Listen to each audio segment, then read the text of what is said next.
Rabbit. The rabbit is a small animal with thick and soft fur. It has long ears. Cow. The cow is a domestic animal. The cow eats grass. It gives us milk. Horse.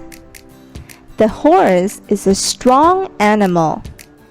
It can run very fast. It is tall and has a hairy tail. Goat. The goat is a domestic animal. It lives on farms. It eats grass and leaves. Sheep. The sheep is a domestic animal. It gives us wool. Baby sheep is called lamb. Donkey.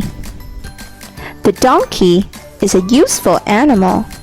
It helps us carry loads. Thank you for watching.